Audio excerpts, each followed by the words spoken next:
noo lañ def ñoo ñëw ak yéen rek skincare plus nar a jàkkaarloo ak yéen waxtaan ak yéen tuuti rek si suñu tube suñu baax emuñ rek ci ay diw waaye comme ni ngeen ko xamee rek dañoo yëngu ci ay tube te yënguwuñ nag si just any tube suñ tube bu nekk 5 star jesna la 5 star jesna mooy jesna bi gën a pire moom la ñoo tube palmaan bi gën a fort moom la ñoo liggéeyee ñun rek si tube dara du doy day des not only dañoo tube but bu la neexee ñu tuubal la ba pare nag ñawal la we're not all about skin we are skin care and the plus does come in so many different ways.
No, ini bara. Alright, okay. Welcome. Basically, lot of lala me along is cool, man. That I can really relax. What the madam? Yeah, what the madam? Yeah. Let them do somebody. That's right. Grand Villa.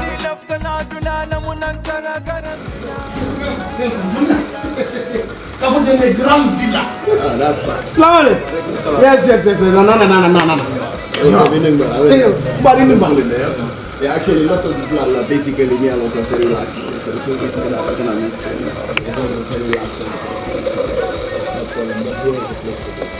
You know when you say what?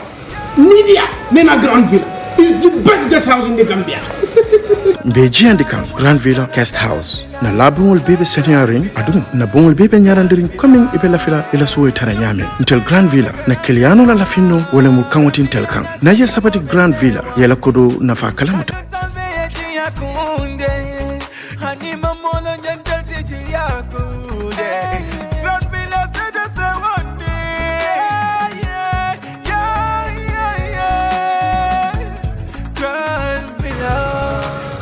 Oh man, this is like a paradise. I know. I so much love this place. Thank you. Trust me, I love this place. You can move somebody and you're watching what? Yeah. Having done and know what Gambia con. Grand Villa. I tell you. I love this place. Okay. I love this place, man.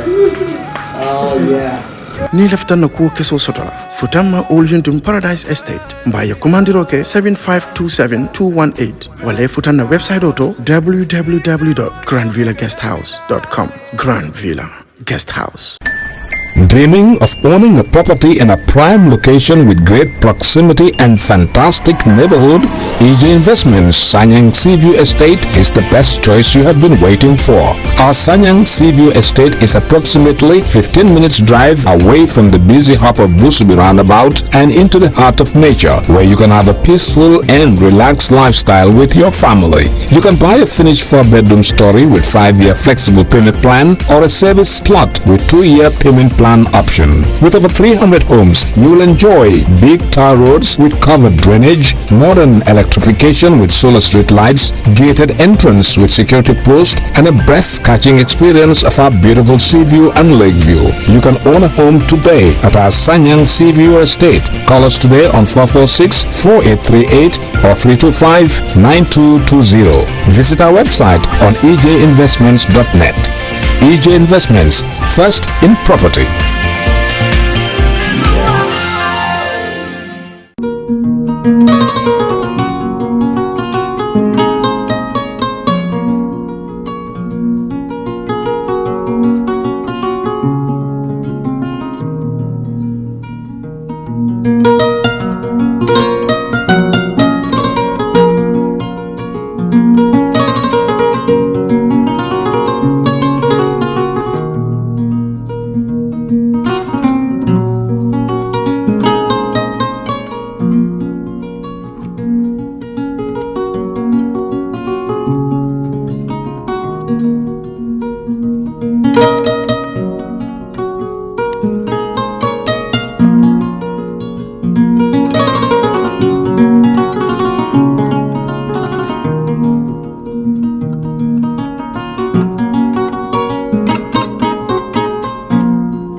la domoro ka diate boy jannon CK's restaurant sa na ko be ni na dimbal nimba domoro kala janno domoro seneyata adiyata topotoro fanan kende ma bije luntan during tamala abeka domoro ki janni adi manda wala de te ka we bijele anim fanan ka fadi jang ikono e fa e ka fa minne ko pastry anim bakery iko fanan be kalele badde lomba conference lomba workshop lomba ye fo pendin lo dunia kono domoro betama nyillom international o toda number 1 amanke ba domoro jandama esa domo jang is atariya wo mu kubandi sa na ko sa futandin oto sa na ko be mu CK's restaurant ndafa na janna mu yat ni manje dorom bija aban CK's Restaurant, known for best quality food and customer satisfaction.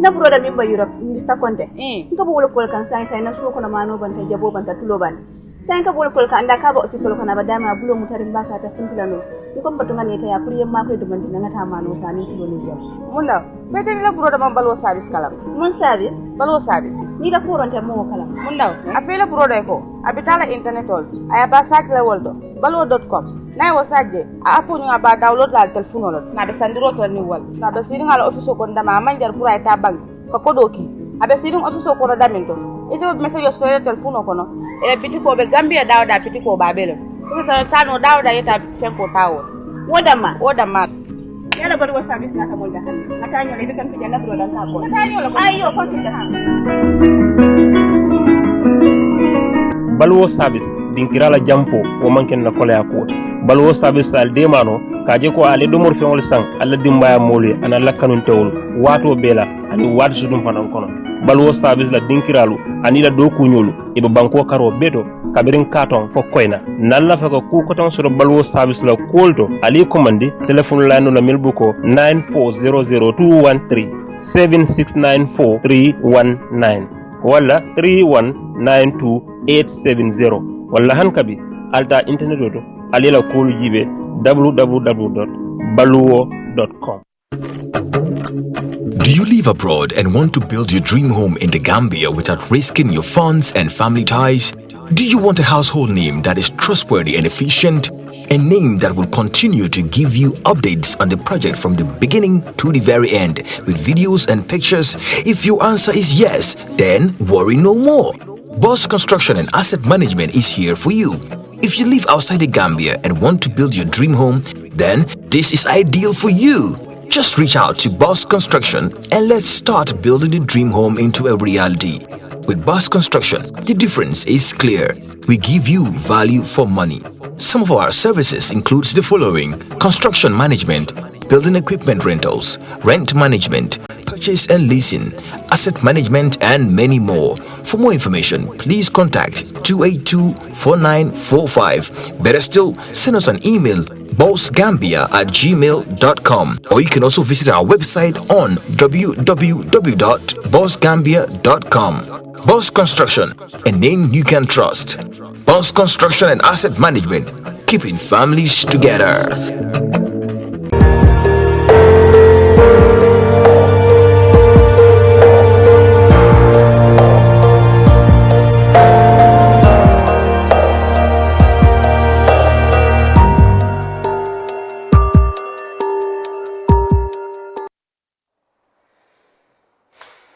Hello and welcome to the brunch on Kerfatu. I am Lamin Chan, and in this edition we will revisit the TRRC, which is going into its 9th session. We'll also discuss about the resignation of Presidential Advisor Mai Fati. No surprise there, of course, especially because the news came just days after his party, the Gambia For All Congress, made known their position on the coalition's controversial decision to extend the social legitimacy of President Barrow. We will know from May why he resigns and what are his thoughts about that extension and the 3 years Jotna. The entrepreneur of the week is back, and we will take a look at the latest innovations or engagements of a Gambian later on the program. Now, I'm Lavin Cham, and well, we say welcome back to our Badibun Command. Mustafa is back in the studio physically after his maiden trip to Europe. Welcome, congratulations, by the way.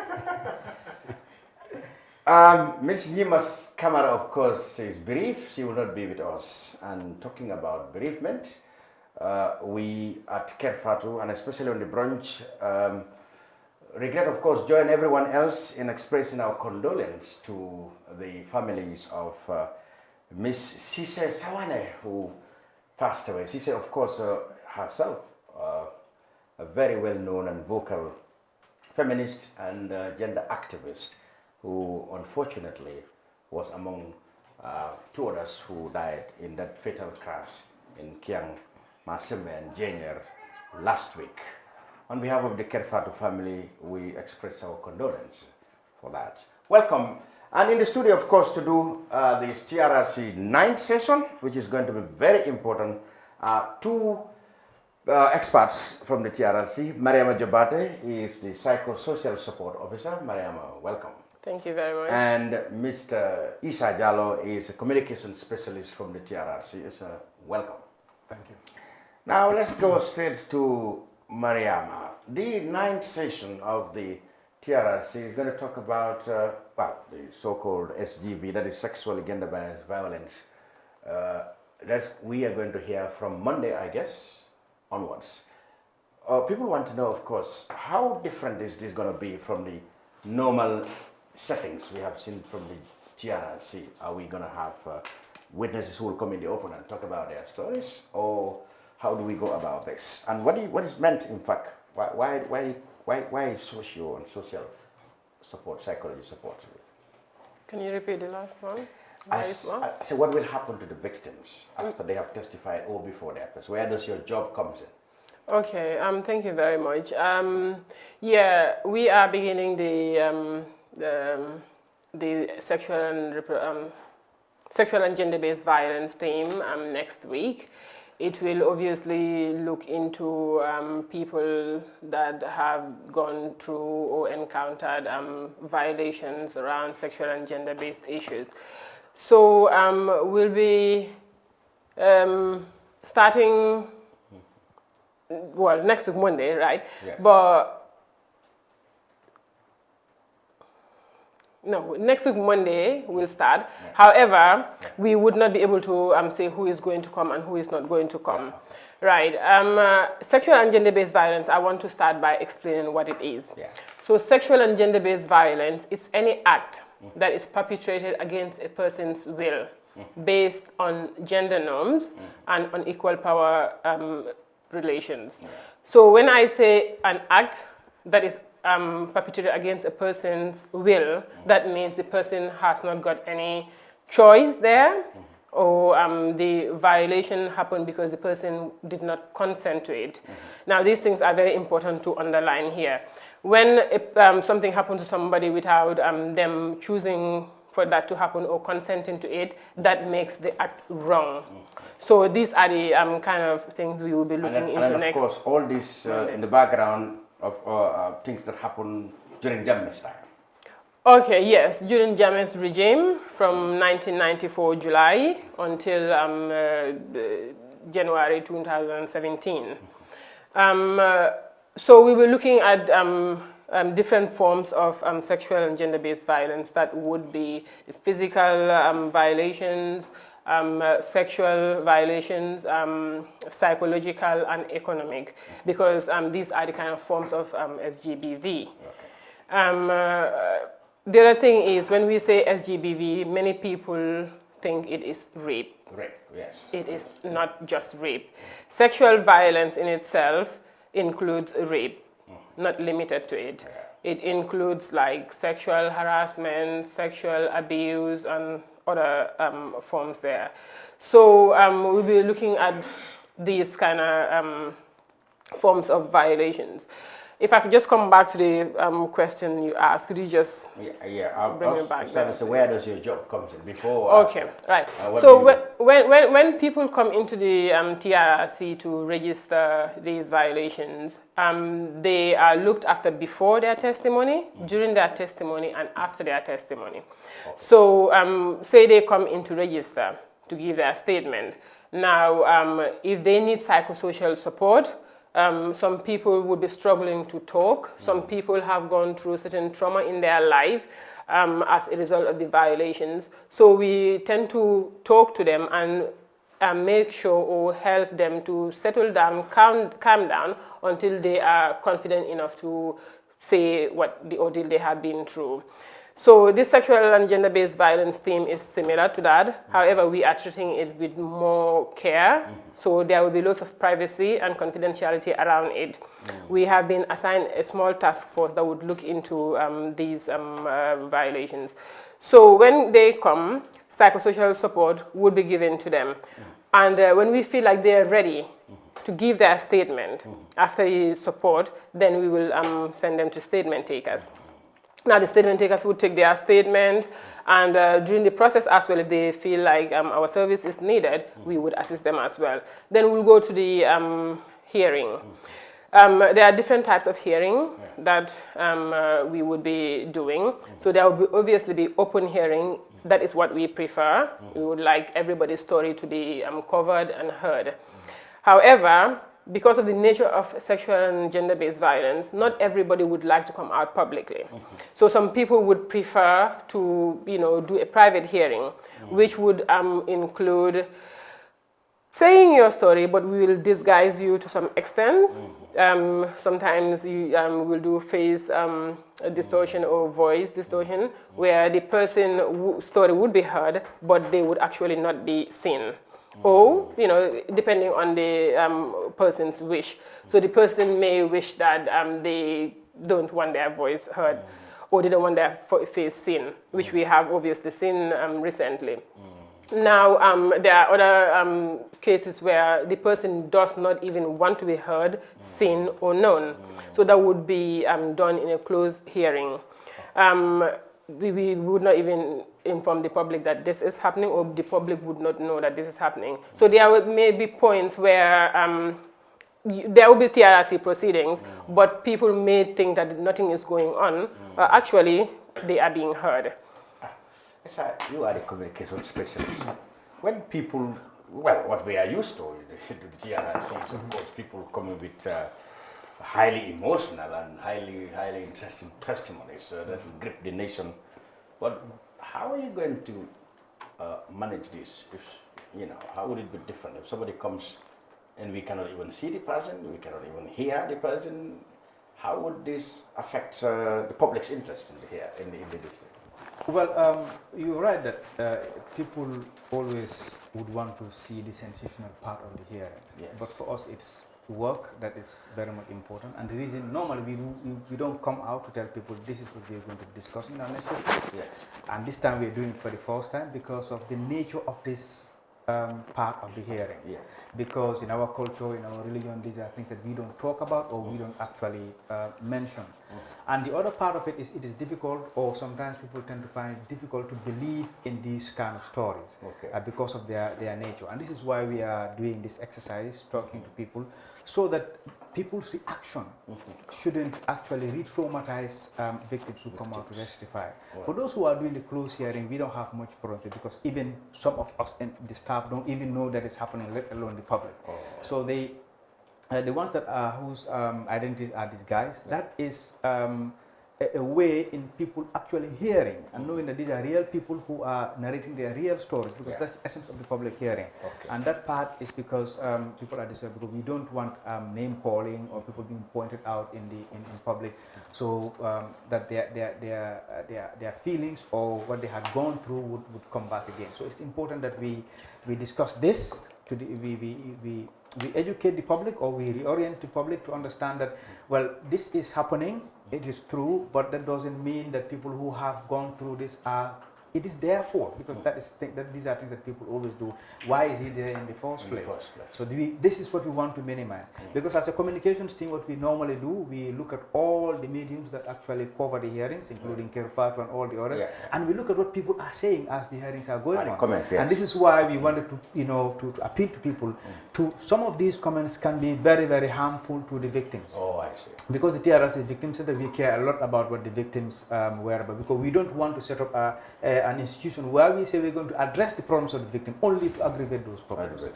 So talking about aggravating the conditions of the victims, we've seen the issue of, I'll bring Tufa's case as an example, because after Tufa came out, there are a number of women who also came out, so to speak, brought Gambia's own version of Me Too movement. And the reaction of a lot of people, I mean, a good number of people to this was like, she is lying. I mean, TRRC, you will bring people obviously and they will talk about their stories. So some of them will be on record to tell their stories. Do you prepare them for this kind of situations? Yes.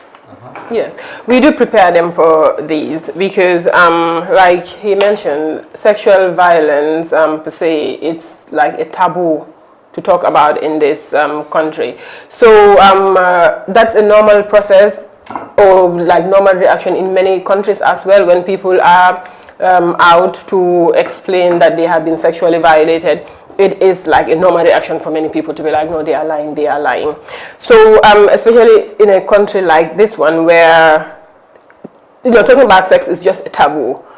Now, what we want to inform the public is that it's difficult for somebody to come and say that I have been sexually violated, because of these issues. They'll be stigmatized, blaming, shaming, a number of things that they would experience as a result. So when we are doing these sessions, that's why we need psychosocial support for them. We would prepare them for these things. That is why we give them options of closed and private hearing as well. Because TRRC wants to hear everybody. Everybody should be included. So to protect them from these things, we would definitely prepare them. So it's a normal thing for people to basically jump to say, she is lying, because sometimes it's hard for them to just accept in themselves that, this has happened. Many of the time it happens with women, especially. Sexual violence does not just happen to women. I must clarify that. I must clear that. It can happen to men, women, boys and girls. So when men come to the TRRC, for example, and they have experienced some sort of sexual violence, they tend to be, people believe them more than women. So we have seen a number of cases where men would explain their ordeal. They would go through physical violence, for example, emotional or psychological violence, and people will be like, oh, Nisan, yes, sexual violence as well. So people will feel sorry for them. But as soon as it's a woman, it will be like, oh, Lofa Utiwon, what have you been there? Why did you go there rather? People would be like, what kind of dress was the person wearing? So we kind of blame things that are really irrelevant instead of trying to support the person and be like, this person has no choice in this. She did not consent to these violations. If you remember earlier, I mentioned power relations. A person that is in a position of power and can do almost anything, and then the person's like, I need something from you. Many a time, it's hard for you to not do it. Sometimes, there are people that you trust. They betray your trust. And obviously, you cannot do anything about it. So then people would come and say, oh, what were you doing there for that to happen to you? So you'd be lying. That's not what I mean. That is very general. But this particular, we are doing with the TRRC. So I guess that everything that you were talking about are things that happen in relation to the Gambia's government or people supposed to be acting on the behalf of the government. Yeah. And not just Mr. Kabiro, who may have his, problems like it with his relative in Jara or Soma. This is just about things that come as a result of Gambia's government or people acting on behalf of the government, isn't it? So TRRC's mandate is looking into the past regime. Okay, obviously, yeah, you would have other people that this kind of things happen to, you know, like next door or whatnot, but we have transitional justice. Those are addressed elsewhere. Yes. So when people also appear, I mean, we were talking about the consequences of people appearing and also telling stories of being violated sexually. I suppose as TRRC you also inform them of these consequences, like if you come, this is likely to happen, X, Y, Z is likely to happen to you, so that they are mentally prepared to face it. Yeah. It becomes a choice, an informed choice to make. Yeah, of course. As it is now, I think many people in the Gambia know that these are the consequences that may happen as a result of their testimony. Yeah, we go through these kind of things and ask them, you know, where they would like us to support them if there is need to, and we ask them if there are any security needs that they would like us to support them. For example, you know, when they go back after the testimony, people could, you know, threaten them, do any other thing, you know. So these are the kind of things that we look into, because obviously we would establish, or we would assume that these things could happen to them. You know, yes, they are mentally prepared, so they can know that this may happen. So it's obviously informed consent. The fact that you come to give your statement, we would ask you, you know, have you got any security threats? Have you got any concerns that, you know, we may be able to assist? Good. You know. Isa, how long will this session last, and how big is the volume of complaints that might have been received by your investigators? Yeah, I wouldn't know the volume, but normally our sessions are 3-week sessions, and we look at everything around that, but it doesn't limit it to that as well. And you can see SGBV has always been surfacing in other testimonies, you know, but they have not been treated on that way. So this would be, because you see the tactics also of some of these people who have been committing violence of human rights is to break down the individual, and for that reason some of these people are made to do things that they would not normally want to do, and these are all, you know, sexual and gender-based violence. For example, in instances where a woman is detained and then that person wants to go to visit the loo and was asked to go to be escorted by a male escort. So some of those things happen. Or maybe rape in detention. Yeah, that can also happen. That is the extreme part. Yes. And then the other part I want to mention also is the importance that people who have suffered sexual and gender violence to come out, because you see, if you don't come to the TRRC would not know you, and for those stories would not be part of the TRRC report, and that it is very, very important for us to be able to investigate everything that occurred during this period, during the mandate of the TRRC, so that it can be part of the historical record that we are trying to compare, and where there is going to be reparation, that person will be included. Because if the person didn't come forward, it is going to be difficult. And it's not necessarily that when you come, you have to testify.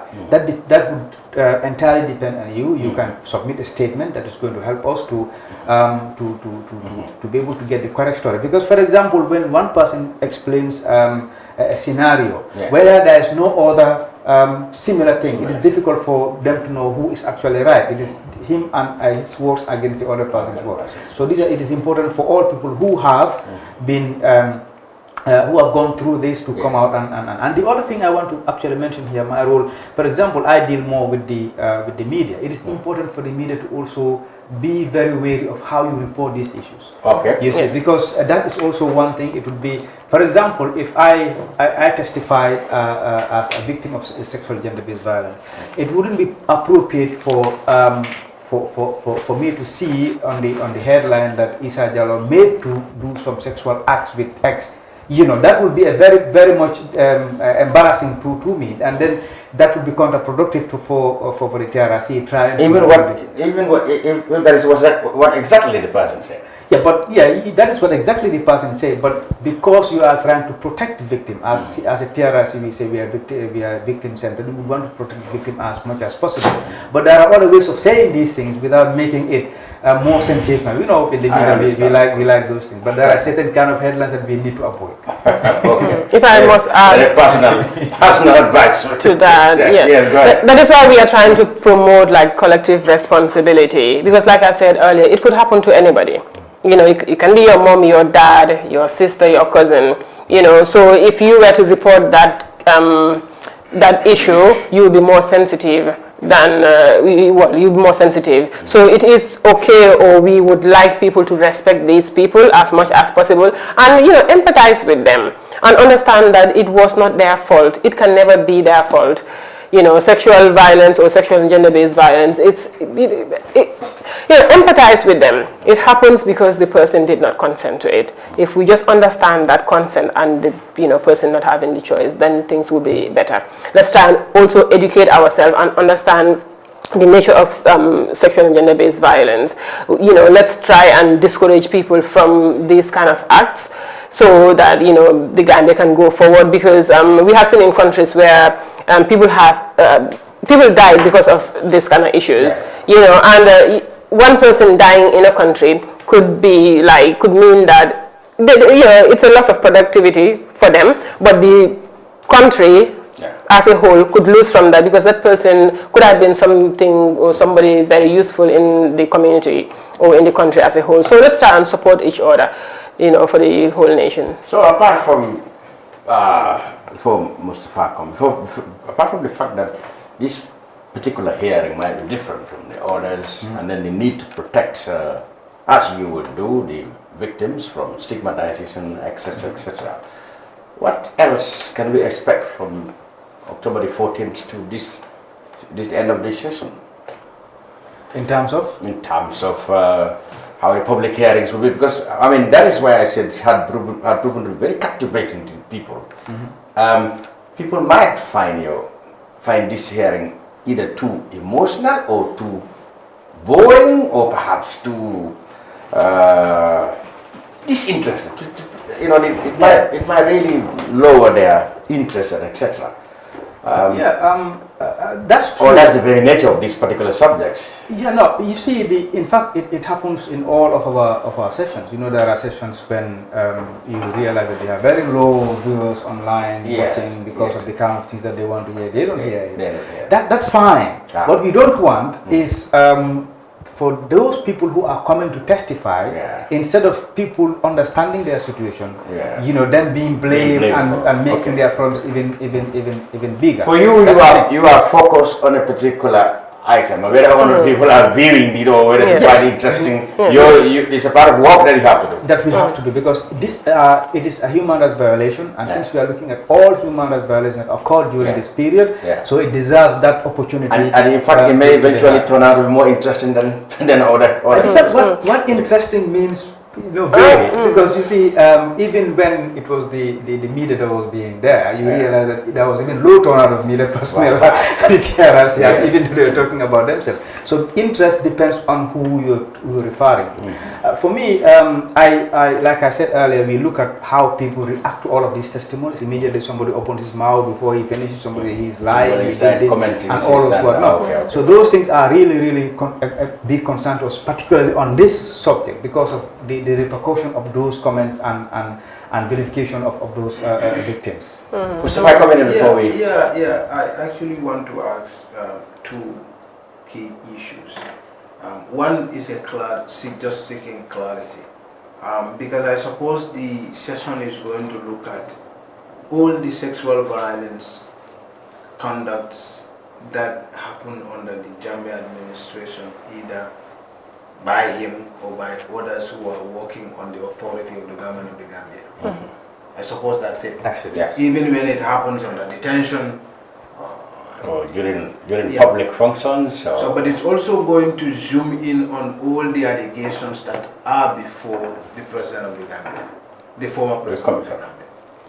Yeah, you see, all these testimonies or all the allegations that come forth to TRRC, they are looked at in an open mind, because, for example, all the violations that occur may be under the direct supervision of other people, but not necessarily sometimes that's the case, because other people, there are lone wolves who will go ahead and do other things. But because they have that kind of an authority, and they are seen to be people who have authority, they are able to do that. For example, you have a case where a woman's husband is arrested, and that person goes to see somebody because he thinks that person will be able to help him, and then that turns into something else instead of being helped. So those things can happen, and the person may do it not because he wanted to do it, but because he thinks that is going to be a solution to his or her problem. So these are things that will happen, but not necessarily directly. Everything that has happened during that period is directly under the orders of somebody. And that's coercion, isn't it? Yeah.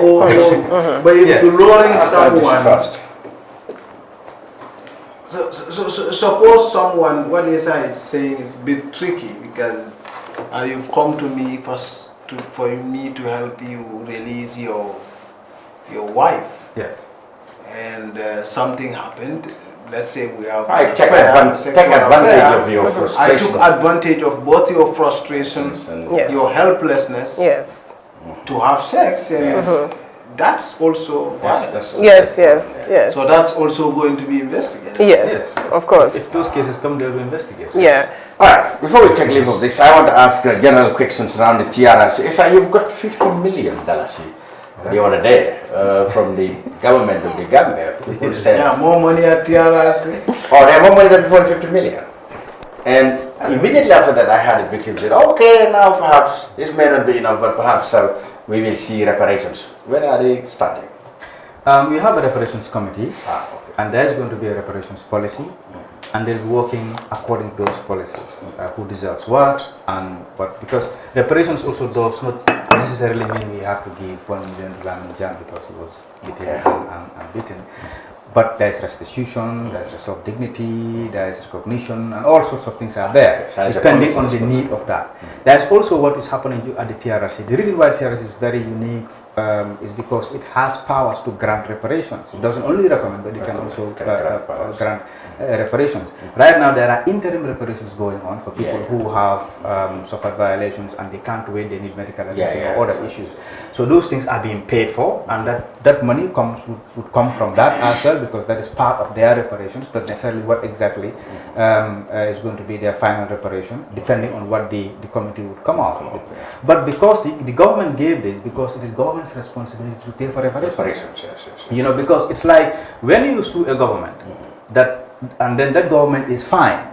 Even if that government goes, another government comes, it is the responsibility of that government. Like we say, it's like that. In the case of journalists. Yes. So every violation that happened during that period, if anything is supposed to be paid to victims, it is the responsibility of government to pay that. And this is why the UN is not paying it, because UN money is from other government. It's not those governments' responsibility to pay for the government for their violations.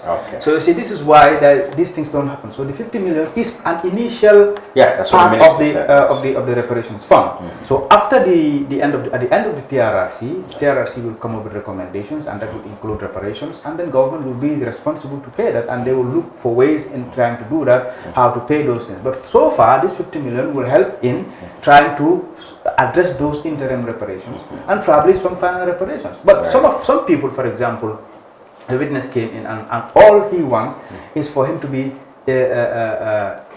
dignifiedly, how am I going to explain, to be retired properly from service. That is what he wants. So some people would come and they would want some further medical attention. Others would come and would want their children to be taken care of for their school, and that will continue. The TRRC is only for 2 years, so somebody else will pick up those spaces and continue with it. Okay, fantastic. And the other thing what I had in mind was there are, whether you know this or about, there are rumors that some high-profile witnesses connection with July 1994 coup are in town. You have any word about it, or you are not in a position to confirm that? It didn't come to me. Didn't come to you. Those who would know that didn't actually relay that information to me. If anything that they would want me to say, they would actually tell me. If they don't want me to say, I wouldn't know it. You see, so this is how investigators. For example, they said that an AFPRC junta foreman is in town in connection with the work of the TRRC. Probably that may be true. If a troop comes to the airport, a lot of people will see him and they'll know he is in town and whatever. So for me, I wouldn't be able to know that. You know, because even the previous ones that came, I was equally surprised. It was only that morning that I was told that former vice chairman is here, so I wouldn't. It depends on which department you are. Exactly. So it is a need to know basis. For us in communication, because we are the mouthpiece, they would. If it comes to the last person, it is okay for people to be told. They will say, avoid telling them. Yeah. So even if you know it accidental, they say, no, you know this thing, but you shouldn't be. This is not to be told. But honestly, I don't know anything about that. Okay. So hearings resume, of course, on Monday in the morning, of course, with this SGPV. So finally, what would you say to the victims themselves, preparing them psychologically, and then to the public who are going to view them? Okay, to start off with, I'm not saying that SGBV is going to be first thing in the on Monday. So if we clear that, I'm saying it's starting that week. This week? Yes, it's starting Monday. I don't know. Like as I said, it's not the piper. Exactly. All right. Yeah. So aside that, I would just like to encourage people to come. You know, anybody that has been through SGBV, you have a chance to come and explain or narrate your ordeal. You know, we would like to assure you of privacy and confidentiality. Even if you come and you would not like people to see you, like a lot of people to see you, please call us prior to coming there. Am I allowed to give numbers here? Yeah. Well, yes, no problem. Okay. Yeah. You can give the numbers. Yeah. Yeah. You can call, for example, 7406174 if you are an SGBV survivor. Please call and inform us that you want to come in, but you don't want to be seen. So that is 7406174, and we will ensure that you access the building safely and securely, so that many people would not see you. And to the public as well, I am appealing, so we can just be open-minded about the people that come to testify about this issue. Put yourselves in their positions and see what you would like how you like people to react when you say your story. You were not there, so you would not be, the person to determine whether they are truthful or lying. People would come, express emotions differently. Somebody may come and cry. Somebody may come and be like tough, or they basically dissociate themselves or their feelings, from their feelings rather, and that's also normal. You may come and you be looking at somebody explaining you have been through some horrible things, so sometimes it's like your feeling is just numb. You don't feel anything about it, so that's okay as well.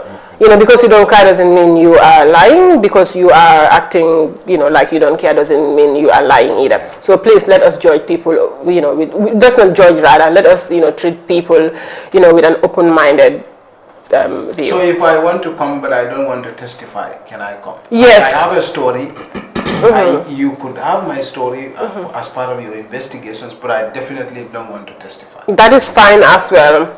Some people can come, they just want their story to be part of the TRRC process and part of the final report. So you can come and just give out your statement, and basically that's it. Like I said, we prefer for people to come so the Gambia can understand that this has definitely happened during the former regime. It is definitely, because some people still don't believe that SGBV or sexual violence particularly, Gambians are capable of doing. So we want people to come and narrate their ordeal. And even after October 31st, after this theme, if you want to still come and register anything to do with SGBV, don't just feel like that was it, the theme is gone, they would not listen to me. We are here to listen to everybody. But then of course it must be said that these are things that are associated with the government of former President Jammeh. Yes. People acting on behalf of the government, not generally what happened to you in Serekunda last night, which doesn't have anything to do with Jammeh. Well, we are not saying, okay. All right. As a finally, of course, I wanted to ask you how far now. The other day we learned from some media that 120 something witnesses have now testified, and maybe 60 or something percentage of the commission's work have been covered.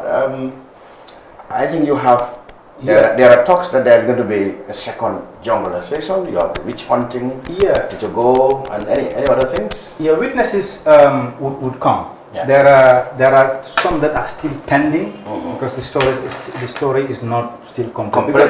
This is like, but so far this last session, April 10, 11 is exhausted, or there are still? No, it is not. There are still no, it is not.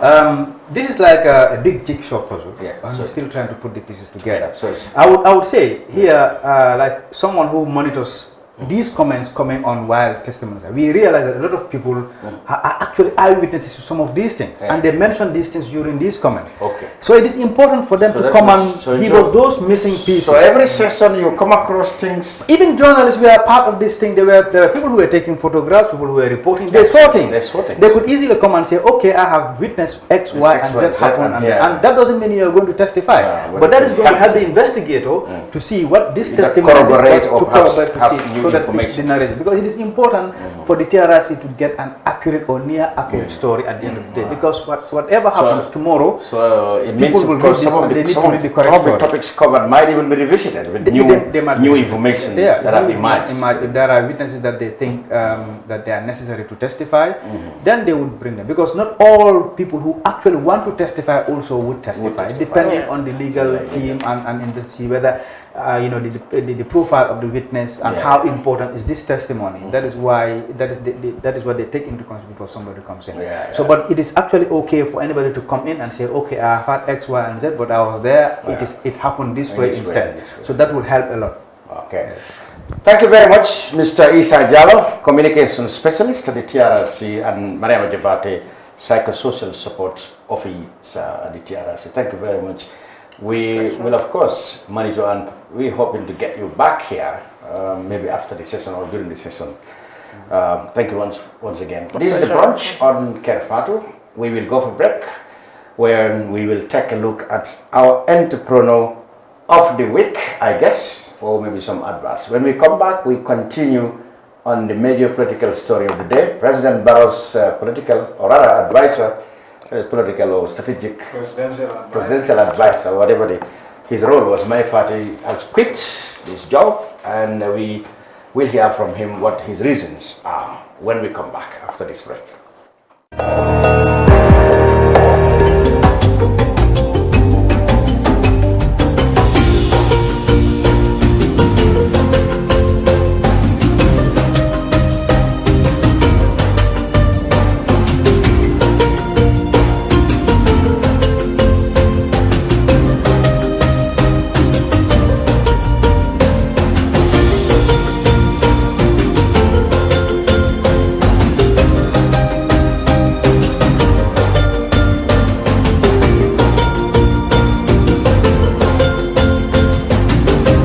Matuda Miriam, Maria Ron Boutique Bay.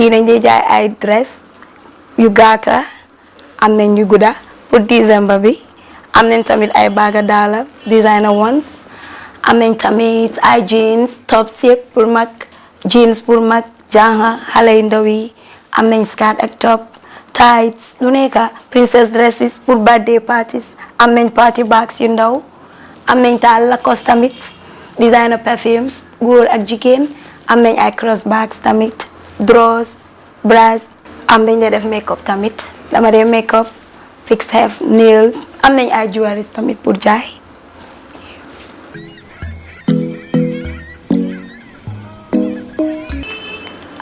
depuis business buñ ko dooree am na 1 year léegi waaye musu ñoo am benn difficulties daal ñu ngi ok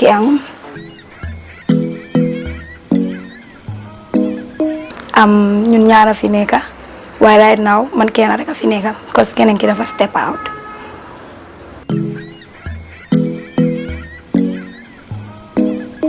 fii dañ dee am ay businessman yi lay liggéey ci TV bi ak ñeneen mag ak ndaw góor ak jigéen yëpp daal.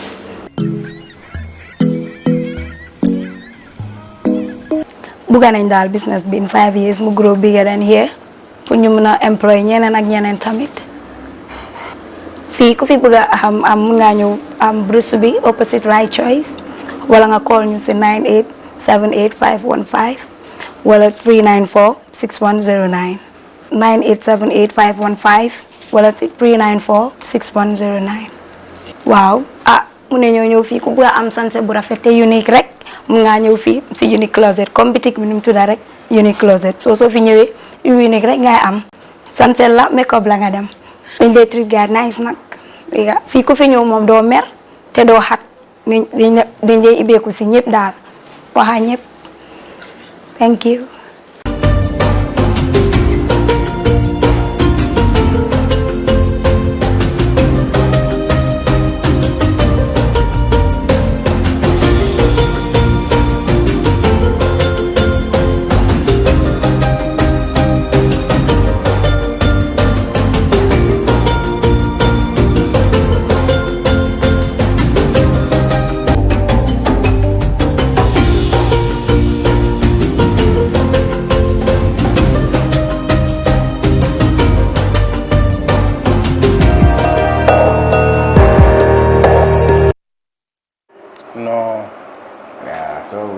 Focus on my end. Hi, welcome back to the brunch. After hearing from the officials of the TRRC on the 9th session of the commission sittings, we're now turning over to the major political story of the day. Now, Mai Ahmed Fati, the leader of the Gambia For All Congress, former Minister of Interior in the coalition, who later became presidential advisor to President Adama Barrow, this week announced that he's leaving his job, and we hear, of course, he will serve up to November the 9th before finally leaving his desk. Now, he's been organizing a press conference trying to explain why he felt the need to leave his job, as well, of course, also he's expressing his views on major developments concerning the coalition. Mustafa, I'm here with Mustafa Dabo to analyze these major developments. Mustafa, before we go on straight to the Maifati press conference to outline or to hear from him his reasons of going, were you surprised? Because this comes only a few days after his Moral Congress, Gambia Moral Congress announced that they are not part of or have not been consulted by former Vice President Tambajang when she went to State House to controversially declare that they have extended President Barrow's so-called social legitimacy. Were you surprised? No, as a matter of fact, I was one of those who were actually, who have actually been saying this for some time now, that my party doesn't seem to be very much inside or on the same path the Barrow government in the last almost few weeks. If you had been following his post on the social media. Yes. At the initial appointment in government, he has been this kind of a guy who'd been very supportive of the administration's policies, not just inside but even vocal about them. And he had made a statement about the 3 years.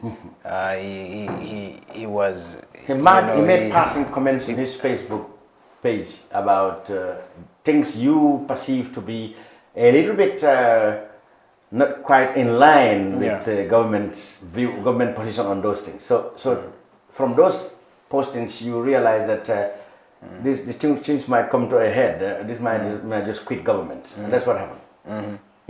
Now, let's go to the press conference and hear from the horse's mouth, the Honorable Maifati himself explaining why he decided to leave his job. of the state. An unlawful demand for the total withdrawal of security forces from Fonyi, accompanied by riotous conduct at the time, was provocative. With hindsight, I do believe we could have better handled the situation, in spite of the complex security circumstances at the time. For this reason,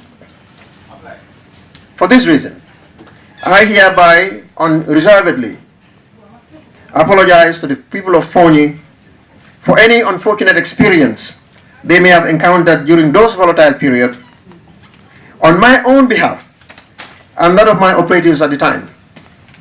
The apology repeated here was first made during my maiden appearance at the National Assembly in 2017. And now, to the reasons for my resignation. I made a personal commitment when I was appointed that the day I do not feel challenged, I will leave. I no longer feel challenged, and also I do not feel being useful as special advisor to the president anymore. And so there is no need to continue. As simple as that.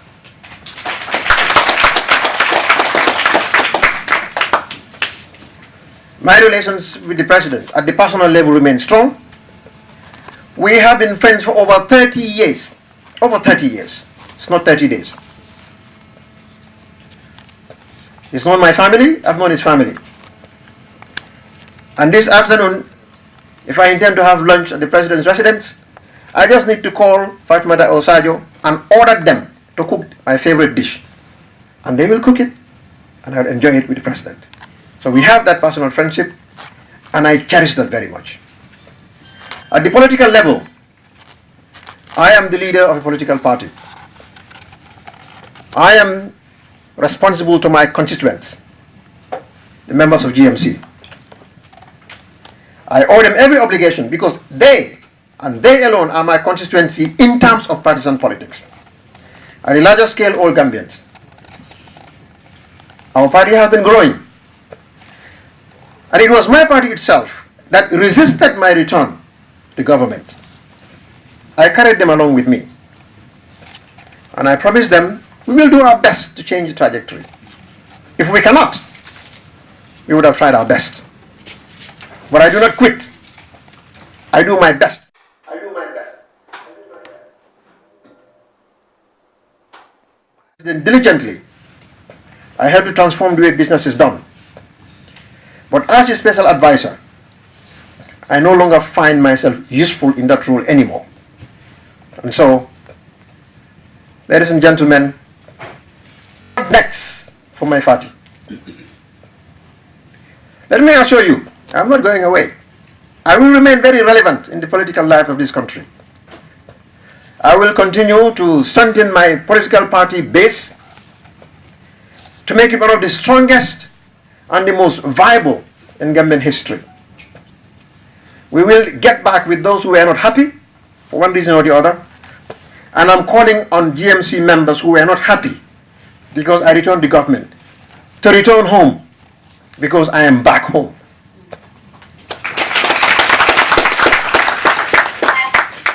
That you are my family.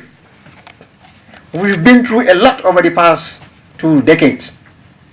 We've invested a lot of money. We've invested a lot of our time. And we suffered too much together as a party. We are one family. We belong to each other. I'm calling all of them to come back. Let us rebuild our party and make it ready to take up that monumental task that awaits us down below the valley. And so, what awaits our party is greatness. And for me, with the help of Allah subhanahu wa ta'ala, we will continue to work to build our country, to build our institutions, not using confrontational techniques, but using cooperation, collaboration, and teamwork within GMC, with other political parties, specifically with the government. I am calling on all GMC supporters to continue to support the development priorities of the state. There is no confrontation between me and President Barrow. And I know the Gambia rumor mill is very active. And they will look for everything to say. They were fighting. They had a difference. He was forced out. No. Femman dunnim President Otema. There is nothing wrong between me and my friend President Barrow. I feel that I have not been useful in this role lately, and there's no point in staying on when you feel you are no longer useful. And that is the only reason. It's a matter of principle. Simple.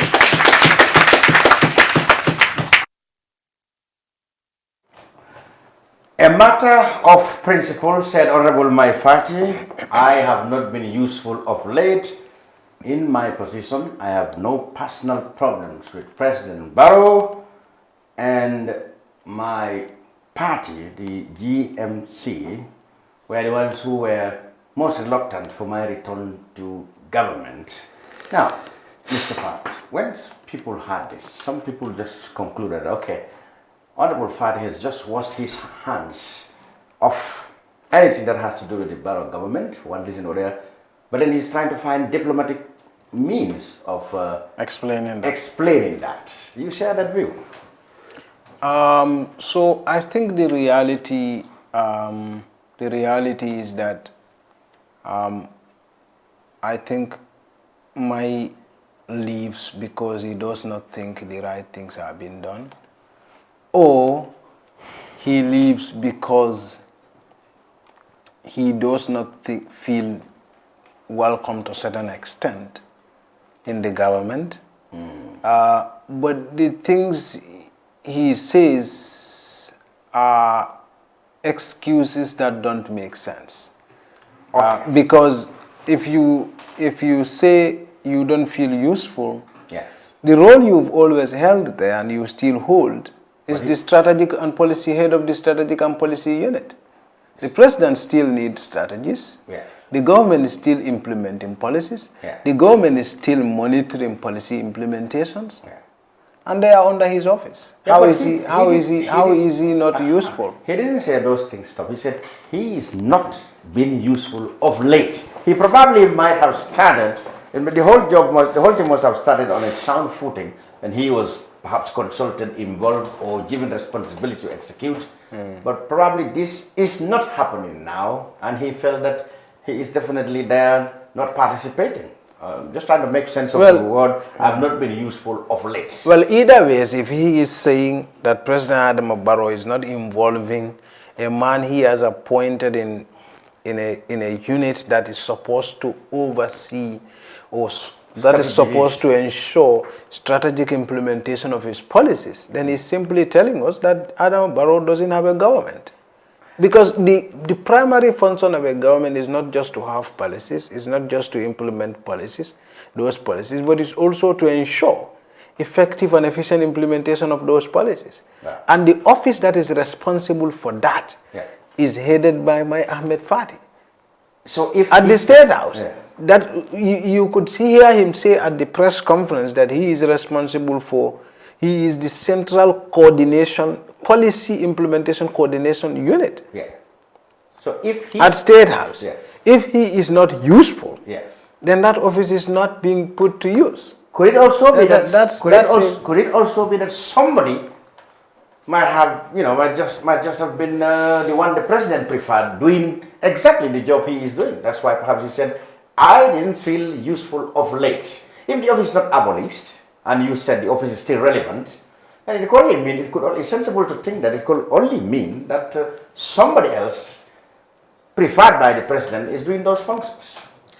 Well, maybe, but for me, I see this as, I think my whole attempt to be in the Barrow, in the government, was a miscalculation. Good, we'll come to that, because you heard him say that, almost apologizing to people in the GMC, his own party, who were reluctant to have him return to government. What, in terms of impact, do you think this new development will do to his credibility as a politician? And of course, he trusts the public. I mean, he was talking to his constituent AMC, but then, of course, he was talking to the whole of the Gambia. Was it a miscalculation, like you just come in to say, for him to return to government? Or you prefer he should have just stayed when he was kicked out for one reason or the other? The president said he wouldn't tell people at the time. Even if he had stayed out, he would probably have more credibility today than it has just happened.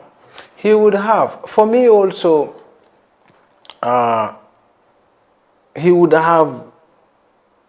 he should have stayed outside of government, in my opinion. If I were him. Since he was kicked out? Yes, because you fired, and the president who fired you says he fired you for national interest. That certainly means you being in government was not national interest. Was not national interest. And then he appoints you. Yes. And then your people, a lot of them says you shouldn't go. Yes. And you go. Now you're back. Yeah, so if you go and you back and you tell us I am out again, so what? Because you're the one who went there anyways. Absolutely. So you don't find yourself useful anymore and you come. And for me, that's too slim an excuse. I think there is more to it than just I don't find myself useful.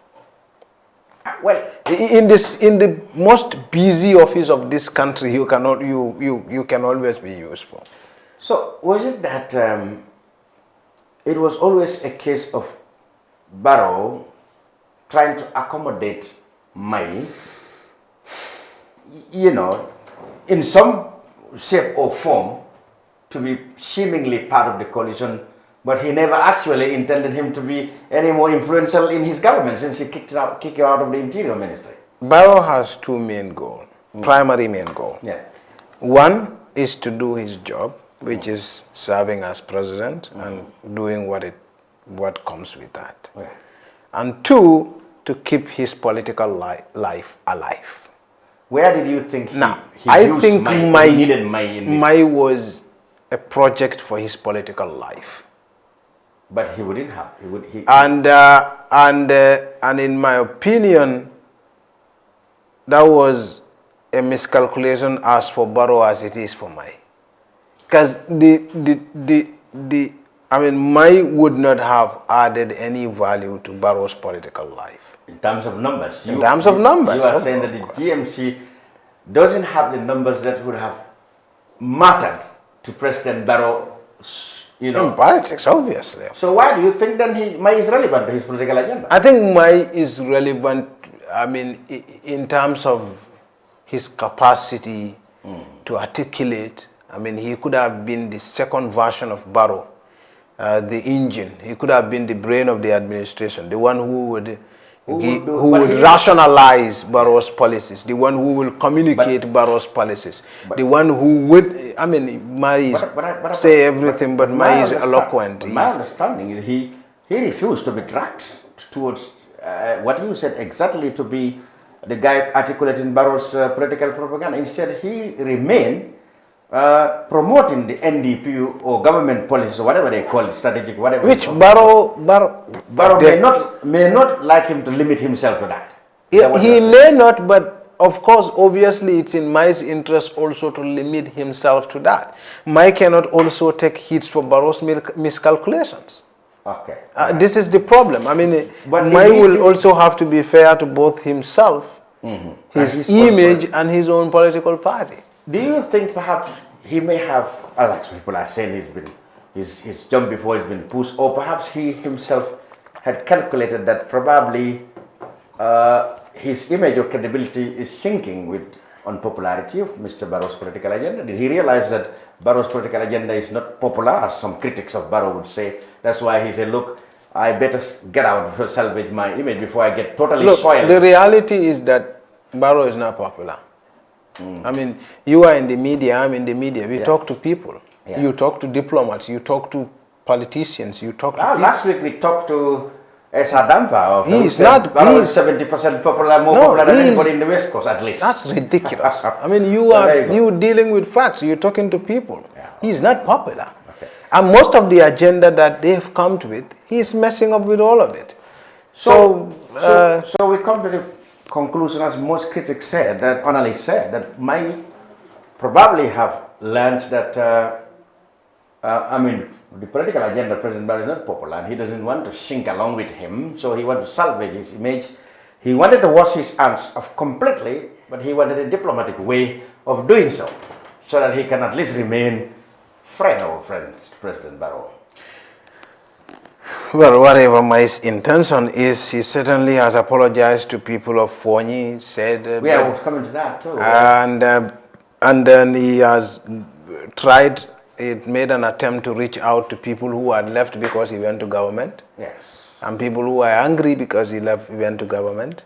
That's a way of getting the former version of himself. Exactly. Which is all the more reason the people who have come up with this analysis are right, that he's taking leave of this government, and he's regretting, or he's apologizing for actions that he might have taken on its government's behalf that might wrong or offended people, such as the Fonyi incidents. He explained his case. So he's basically apologizing for the wrongs he might have done in the name of the government, which suggested that he has now no intention of doing anything with the government. Yeah, but how much relevant is that to his political life? For instance, he wanted to say we did that in the heat of things and based on the information we got, etc. It was not my personal dislike of the people of Fonyi or something.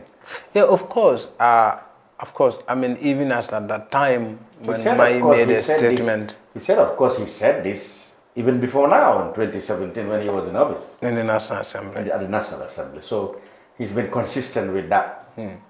Okay, we move on because he did not only stop at explaining the reason for his departure from his office. He also talked about the most, very much talk about topic, the 3 years job.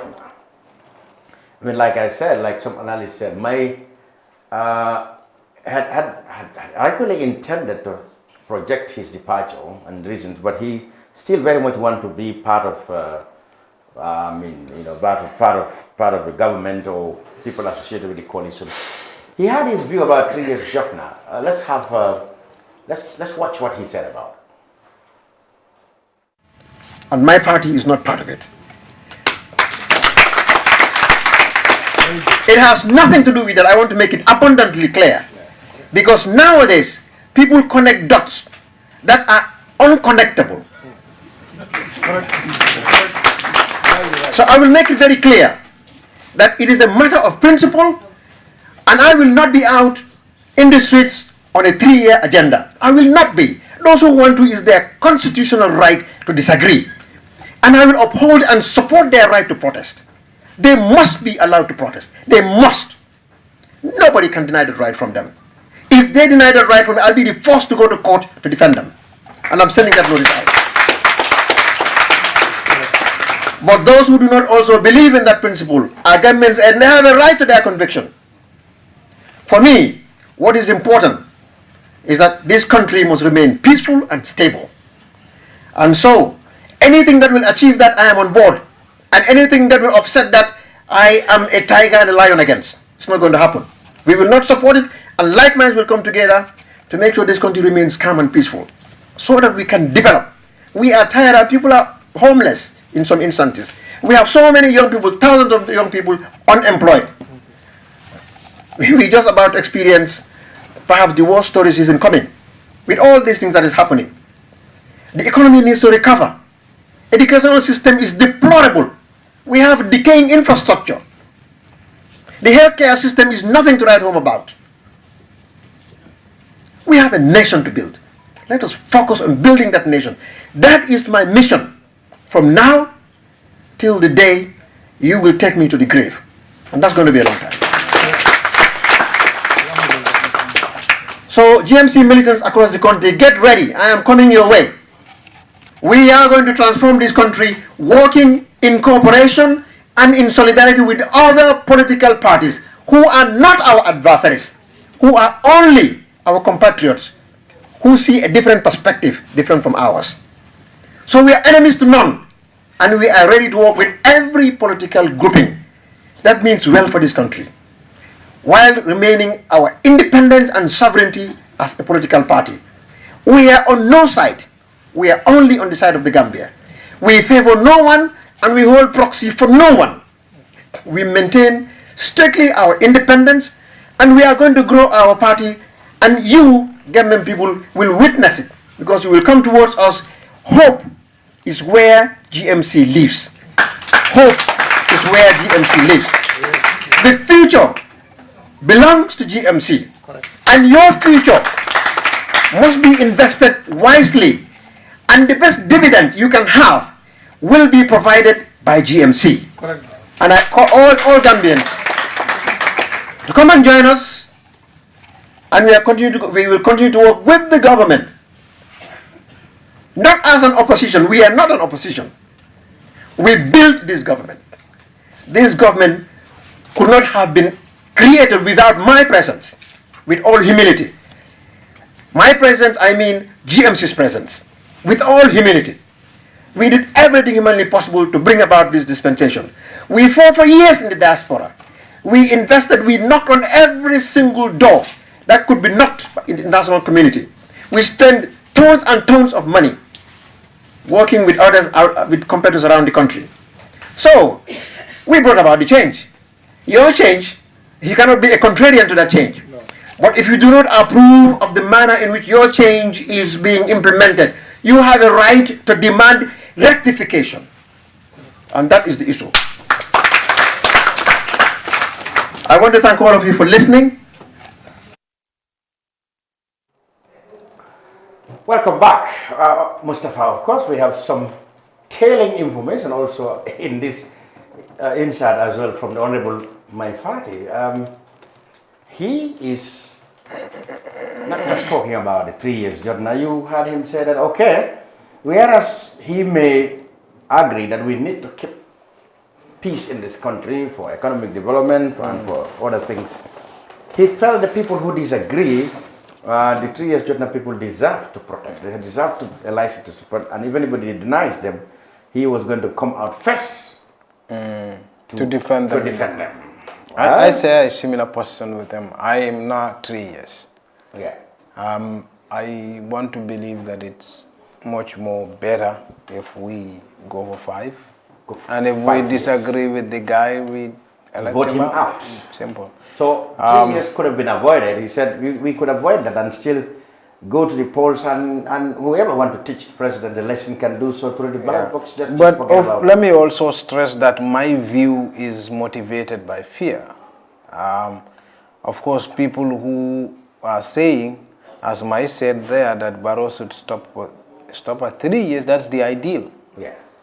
Because leaders should be held to account regarding what they tell us. Exactly. I mean, Barrow was on record telling people that during campaign you can say anything. Yes. That's appalling. A leader cannot say that. Yeah. It's as if you are telling me a leader can lie and get away with it. Exactly. You don't. No one says that. So, but I mean, of course, like Mai said there, those who are also not supporting 3 years have their rights to live in a peaceful society. Exactly.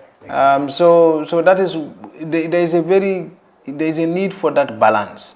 So it brought us to square one. People who are looking at both movements, pro and anti 3 years job, we have come to square one. Just what can be done to avoid this 3 years job and the anxieties that people have about the planned protests, and then get people to understand President Barrow to serve 5 years without any problem. So we that's still impossible. haven't found a solution. That's impossible because right now, as it is right now, the responsibility of initiating such a dialogue rests squarely on the coalition leaders. And so far, the coalition leaders have failed categorically to tell the Gambian, to lead the Gambian people into a dialogue that would result to that. Now, what the coalition does, no, I've heard Salah say this, and I've heard Dabo say that, I've heard all this, Fatumata Tambajang and all these coalition leaders.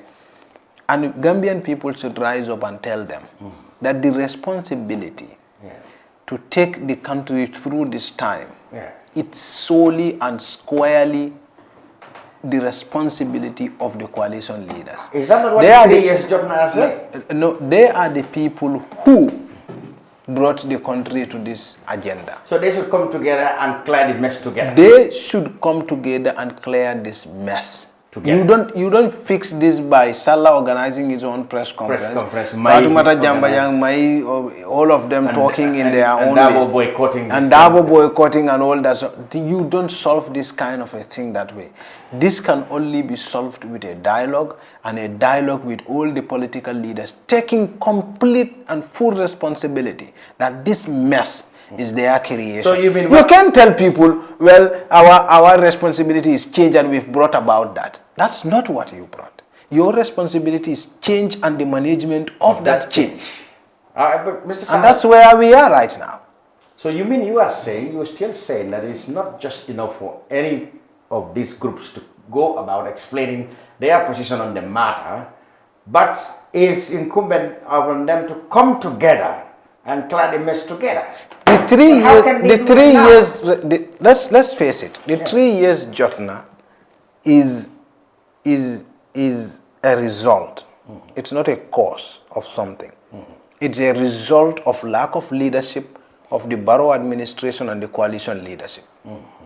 It's a result of failure of leadership. It's a byproduct of... Yes, that's what 3 years Jotna is. Because the members of 3 years Jotna are feeling a void that the coalition stakeholders have left after the success of the coalition. And let's be correct about this. And we cannot let PDOIs and UDP get away with it.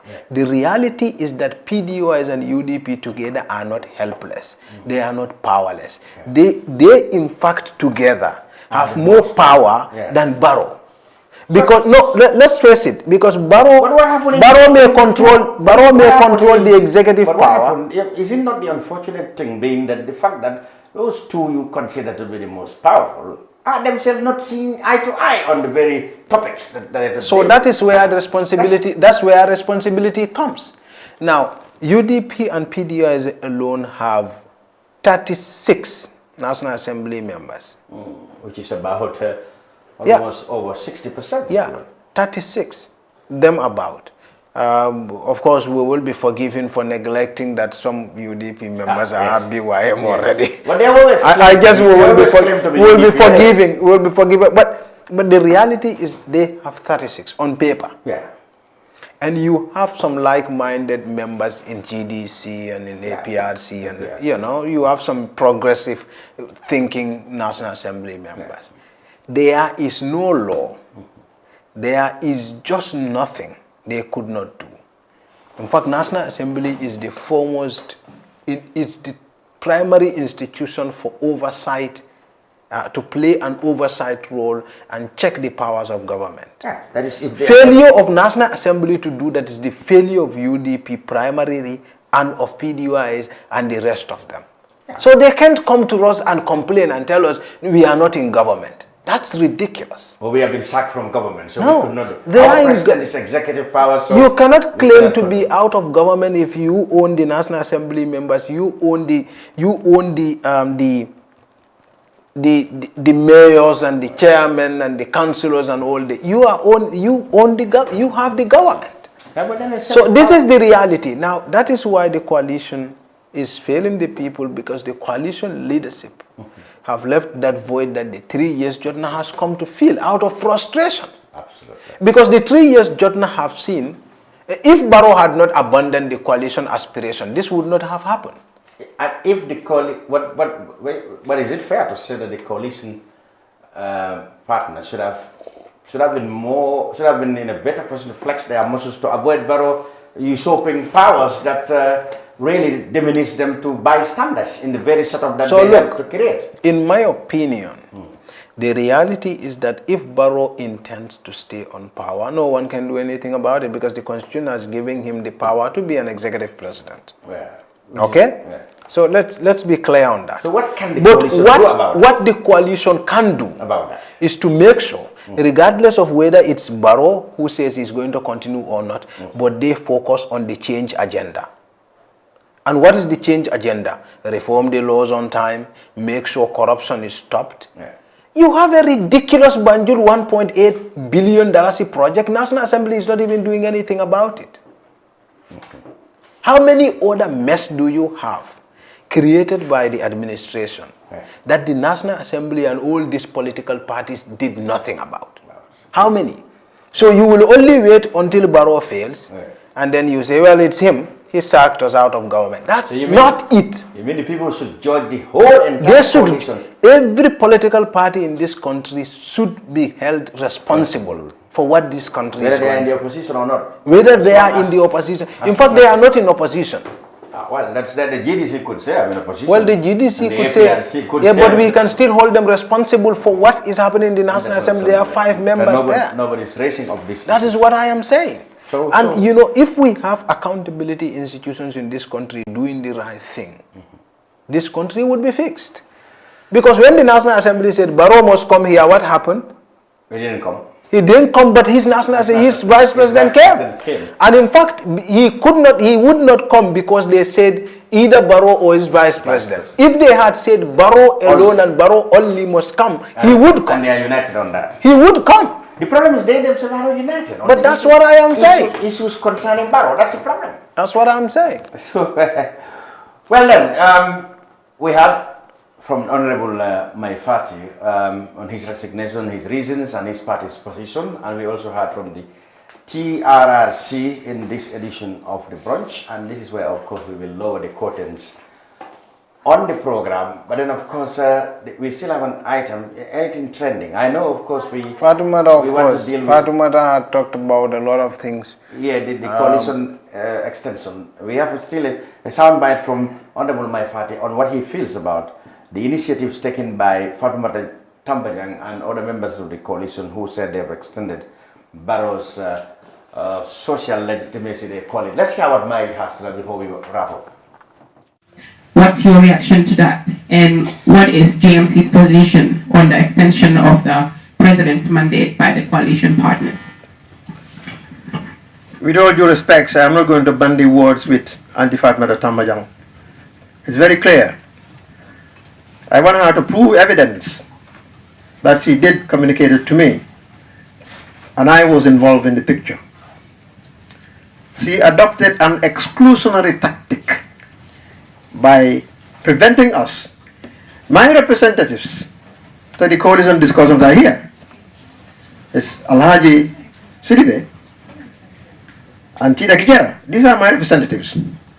None of them had ever received a phone call from Madam Tambajang about any of the meetings. And she called me last night. Last night she called me. She got me on the phone.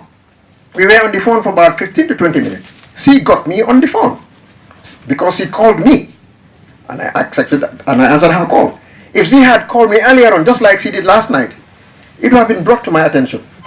But I am not a member of the coalition discussion team because I have representatives. And it is those representatives who should brief me about what is happening there. If they have not been invited, how would I get the invitation?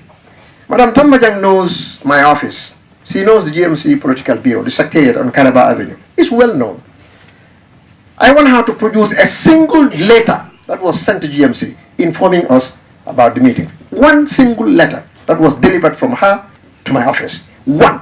I put her on the challenge to produce it. I can tell you, till the cows come home, she will never be able to produce it because it will never happen. And I told her this last night. And she said, well, I use WhatsApp. I told her, Madam, you were the former vice president of this country. Coalition is the bedrock of this government. Do you run a government on WhatsApp? You are saying you're sending WhatsApp messages, an important matter like this? Do you run coalition affairs on WhatsApp? That is for my kids, my teenage kids and others who run their stuff on that.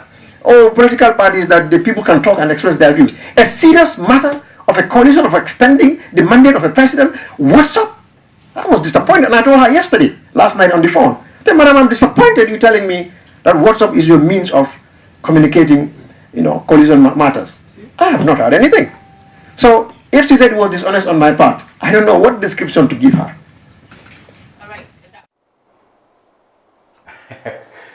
You can't resist the humor from my party. WhatsApp? He wants to say WhatsApp or WhatsApp, whatever it is. WhatsApp. But didn't Donald Trump tweet serious matters? There's nothing wrong with it. Discussing serious matters on WhatsApp. Well, Trump is not an ordinary person. It's something else. Trump is of another class. So apparently, my father found an excuse, if you like, or perhaps he found it very serious that they are not part of the coalition arrangement led by Fatoumata, that initiative, because in the first place he said they were not represented, they were not consulted over it. So that's why I'm sure that's how the party came with that position, that they had not been consulted. But Fatoumata said he said, according to him, that Tambajan said he contacted him on WhatsApp. Oh, what is all this telling you? Well, that's what we've been talking about. It's how the coalition manage affairs. Look at the person who is responsible, who is supposed to be the chairwoman of the coalition, co-chair of the coalition, communicating with coalition stakeholders on serious matters on WhatsApp. So, I mean, you could see this. And also, I mean, Mai is not the only person who complained of things not being seriously done and not being consulted properly. Others also have complained of similar issues. So this is the situation, and that is why I'm telling you the coalition had failed to keep things together, but also they failed to stick to the agenda. And you could see Mai himself telling us that you heard him say that if you do not approve of the manner in which your change is being implemented, you have a right to demand rectification. Is that what he said that? So, and he said, and I can only interpret that to mean, in his mind too, he does not feel that his change is being correctly implemented. Exactly. And this is the thing, all the coalition came with an agenda to power. And currently what we have and the kind of system we wanted for economic prosperity are two different things. So, for instance, we want an end to corruption, we want an end to a lot of things. But the manner in which contracts are issued under Jambe are the manners in which contracts are issued under Barrow. The manner in which our resources, let's say the heavy mineral sands, were awarded under Jambe were the same manner as was Barrow and his coalition partners awarded the contracts, they gave it to Gach.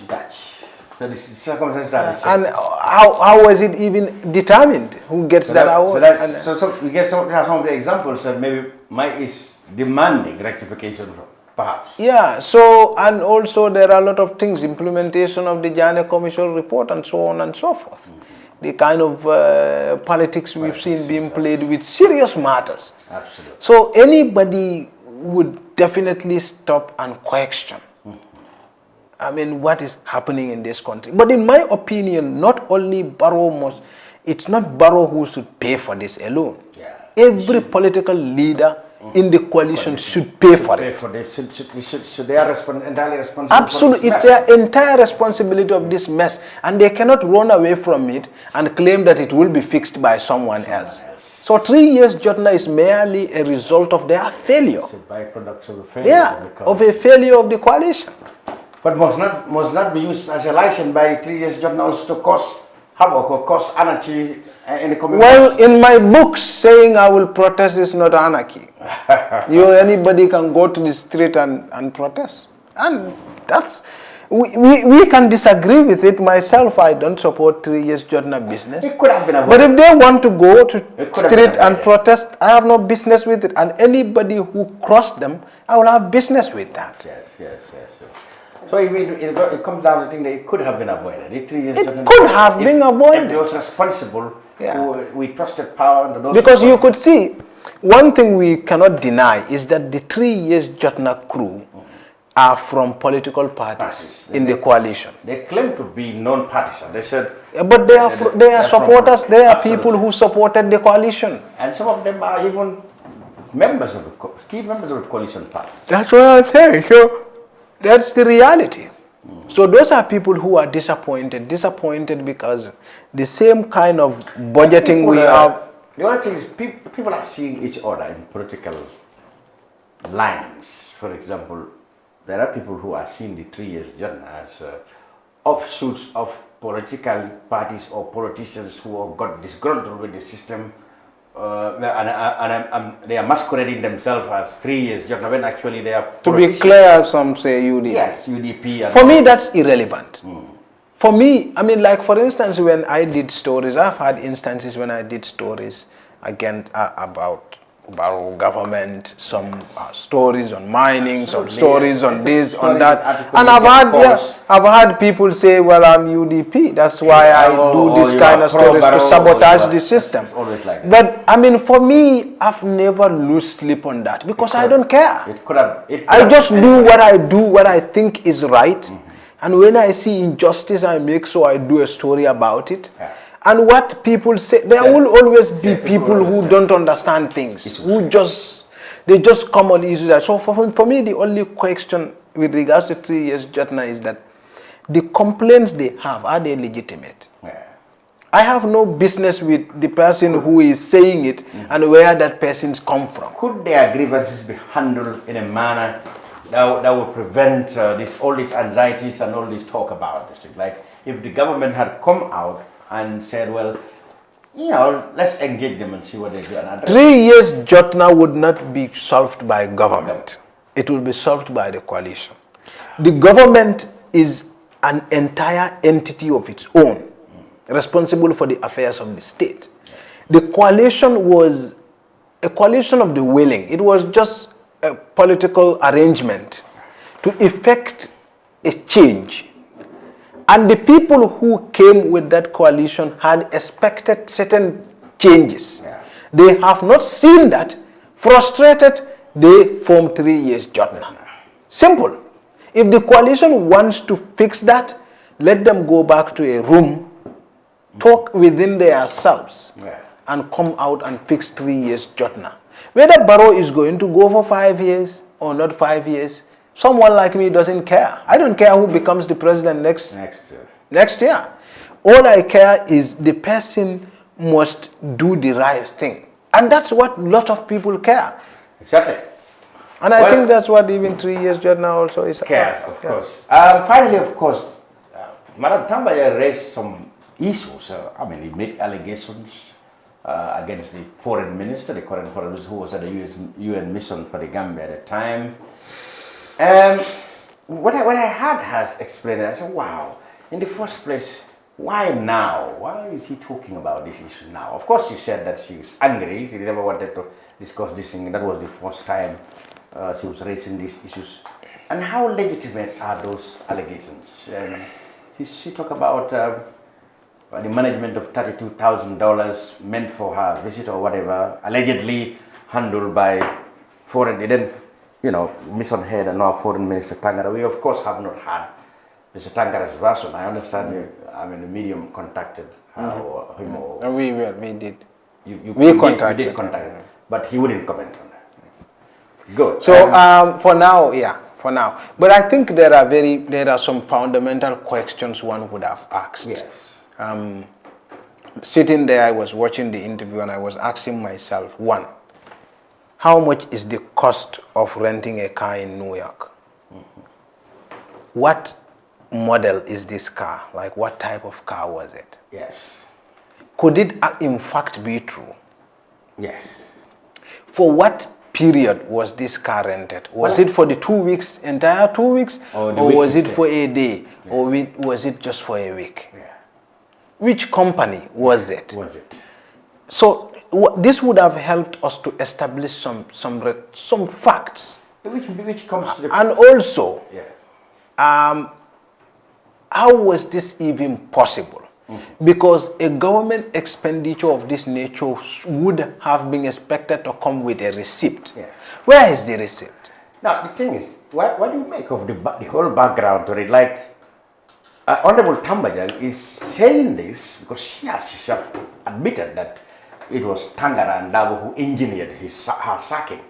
Could she be saying this because she's still bitter about this people's alleged role in her sacking? Then he came up with this story. Because obviously, I mean, it is true that depending on where you stay, these $32,000 can all go in a week at a place in New York, depending on where you stay. If you get a hotel suite for yourself, I mean, I mean, this 32,000 can go in a week. So that is why we need to have enough information for us to reach a conclusion. Yeah, but let's and that information was not available in the internet. Let's analyze why and how did she come about? She came out making this allegation. She said she was not happy with the role these two gentlemen played in her sacking.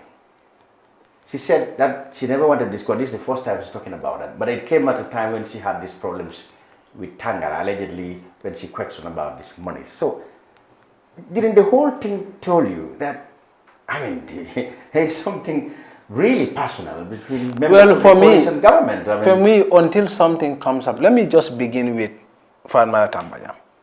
For me, as it is right now, I don't find any coalition leadership credible. One. All of them.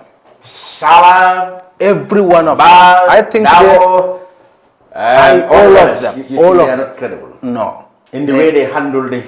Yeah. I think they failed to manage this change the way the Gambian people wanted it. And for me, I find none of them credible.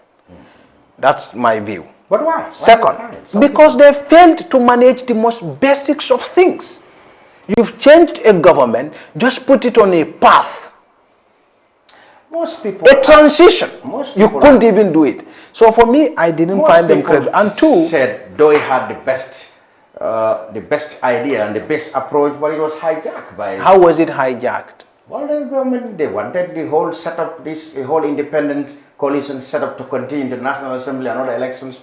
Well, for me personally, myself, I disagree with having an independent National Assembly. I mean, National Assembly of all independence. But the reality of the issue is, it's not just about the policy. This coalition was not even here to... The transition mandate was not even to bring about an economic prosperity. They just say, let's change a government. Reform was their main let's have a government force. By that I mean, let's have an institution that serves the people first. Then we can worry about other things. That was the goal. And that didn't even start well. And that even didn't start well. God, I remember who so you can keep crying like babies. I tell you, the same thing that PDS is the same thing that UDP and the same thing that others will say. And none of these parties are helpless right now. Now, but my problem with what Dr. Tambajan said is that there are a lot of issues. Like the information I also said, there are inadequate information for us journalists to be able to judge the validity of that statement. Yeah. But two also is that what she said was that Dr. Tangara brought a letter to the president, which she purportedly wrote to UN signing it as an acting president.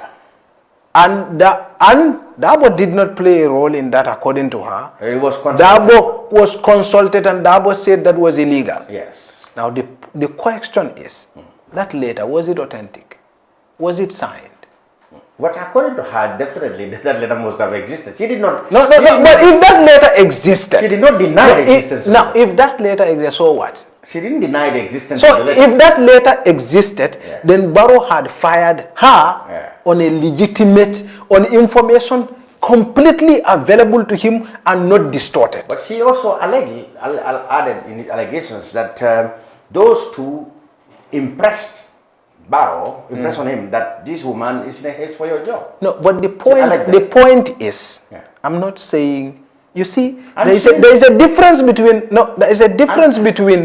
distorting an evidence to get someone to take an action and bringing an information to an individual and allow the person to form his own judgment.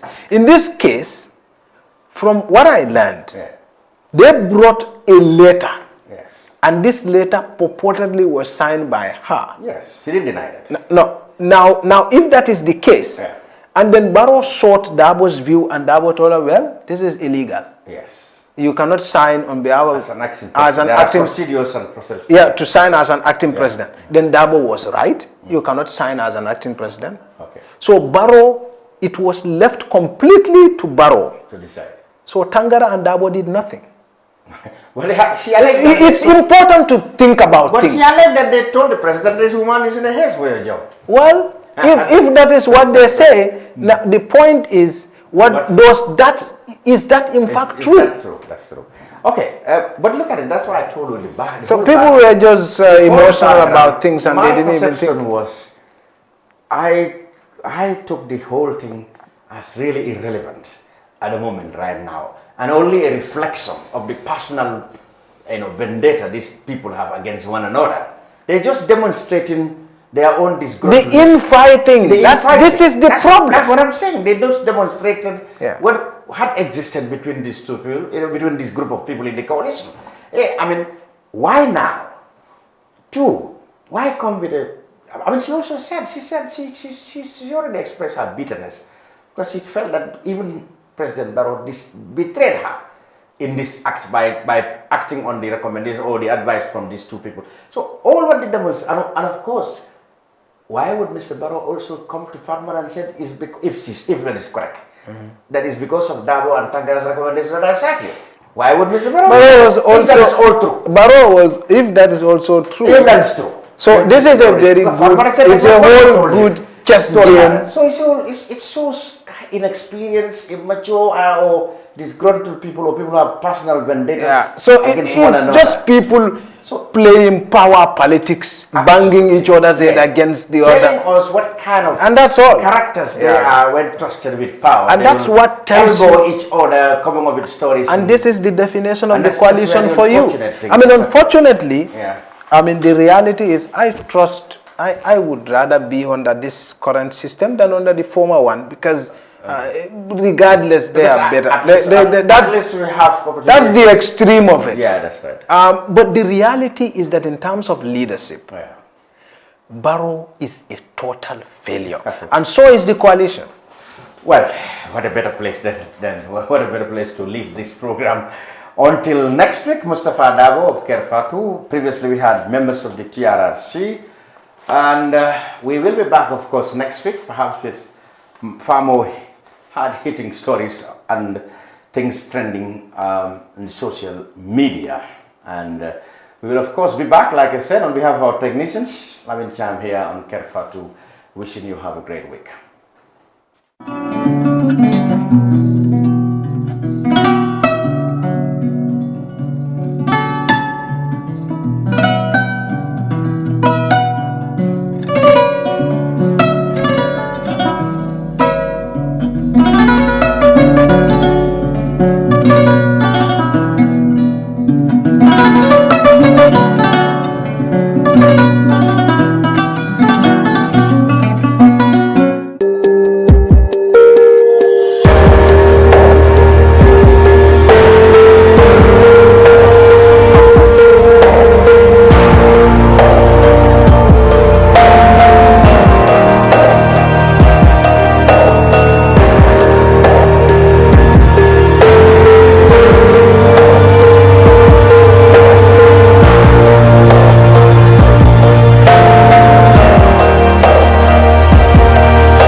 ñoo ñëw ak yéen rek skincare plus nara jàkkaarloo ak yéen waxtaan ak yéen tuuti rek si suñu tube suñu baax emuñ rek ci ay diw waaye comme ni ngeen ko xamee rek dañoo yëngu ci ay tube te yënguñ nag si just any tube suñ tube bu nekk 5-star jas na la 5-star jas na mooy jas na bi gën a pire moom la ñoo tube palmaan bi gën a fort moom la ñoo liggéeyee ñun rek si tube dara du doy day des not only dañoo tube but bu la neexee ñu tuubal la ba pare nag ñawal la.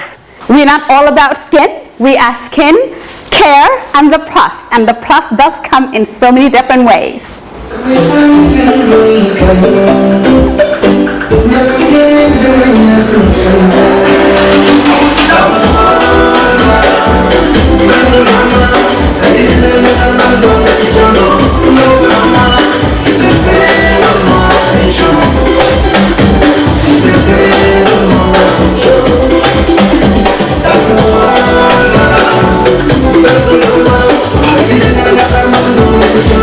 No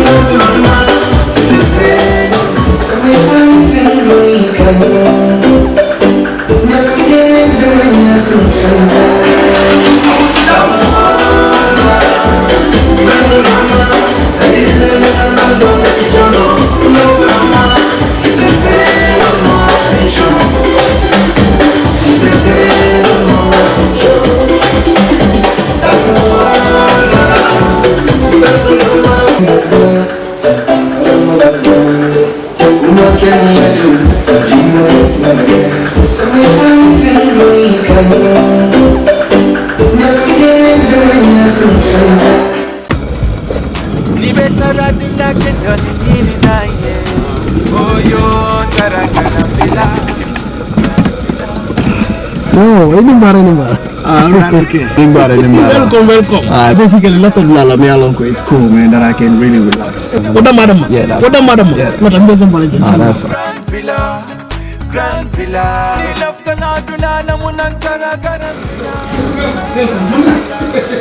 Kamu jadi Grand Villa. That's fine. Selamat. Yes. No. Yeah, actually, a lot of people are basically me alone because they relax. So it's okay to get out of the screen. It doesn't very relax. Never miss one. Media, Nena Grand Villa is the best guest house in the Gambia.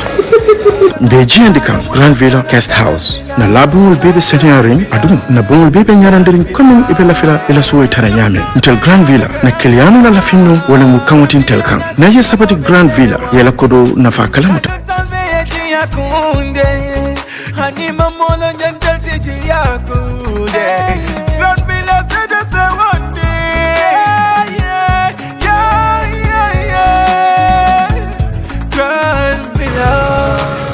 Oh man, this is like a paradise. I know. I so much love this place. Thank you.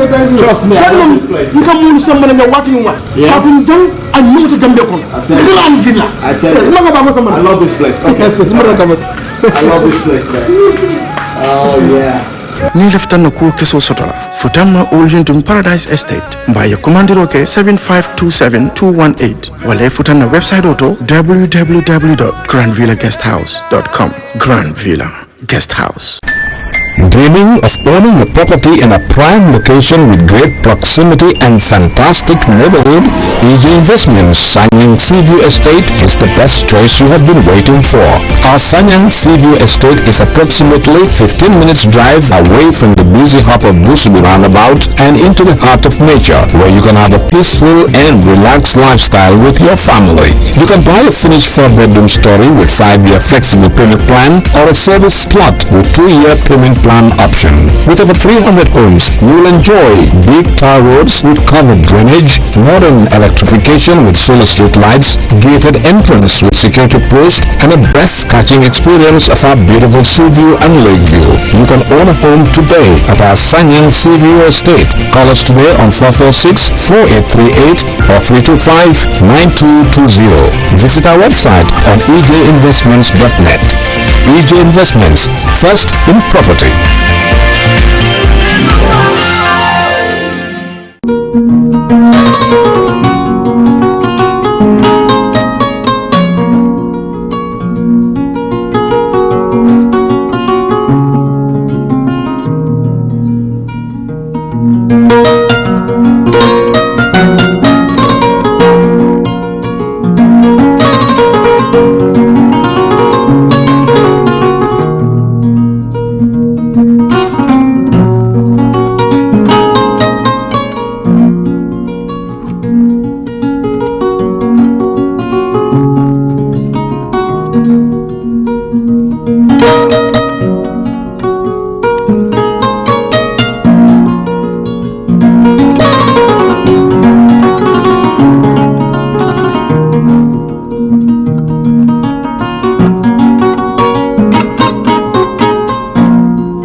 domoro kadiyata boy janno sikes restaurant sa nakko be ninna dimbal nimbe domoro kala janno domoro seneyata adiyata topotoro fanan kendema bije luntan during tamala abeka domoro ki janne adi manda wala de te ka we bijele anim fanan ka fadi jam ikono e fa e ka fa minne ko pastry anim bakery iko fanan be kalele badde lomba conference lomba workshop lomba ye fo pendil lon dunia kono domoro betama nyullum international otoda number 1 amanke ba domoro jandama esa domo jang is atariya awo mu kubandi sa futandin oto sanna ko be mu CK's restaurant ndaba na janna mu yat ni manje dorom bijam aban CK's restaurant, known for best quality food and customer satisfaction.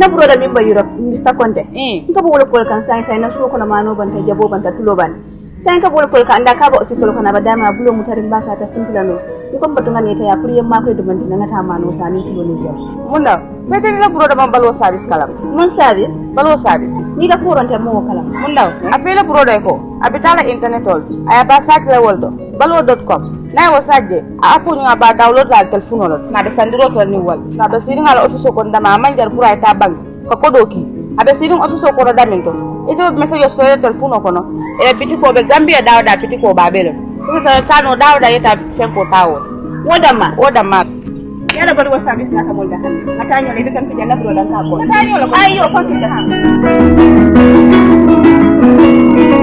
balwo service dinkirala jampo o manken na kole akota balwo service al demano kaje ko ale domor feol sang alla dimbaya moli ana lakkanun tawul wato bela ani wad sudum fanan kono balwo service la dinkiralu ani la do kunyolu ibe banko karo beto kabirin katon fo koyna nalla fa ko ko tan sur balwo service la kolto ali commandi telephone la no la melbuko 9400213 7694319 wala 3192870 wala hankabi alta internet do alila kulu jibe www.baluwo.com.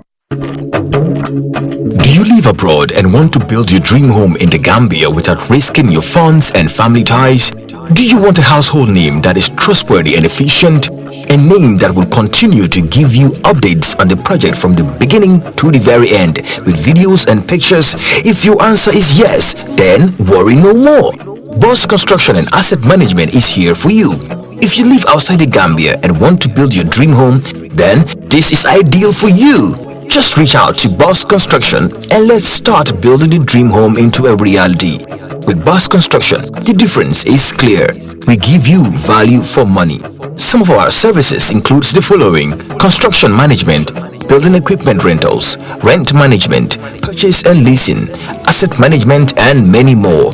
For more information, please contact 282-4945. Better still, send us an email, bossgambia@gmail.com, or you can also visit our website on www.bossgambia.com. Boss Construction, a name you can trust. Boss Construction and Asset Management, keeping families together.